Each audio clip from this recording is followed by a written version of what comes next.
If your pet could regrow lost limbs, you'd have a superhero at home, but for the axolotl, that's just another Tuesday. The axolotl, also known as the Mexican walking fish, is a superstar of regeneration.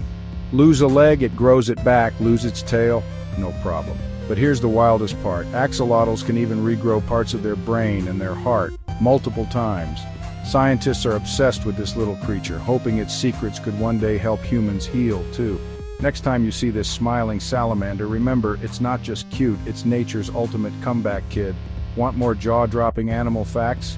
Like and subscribe for your daily dose of wild wonders.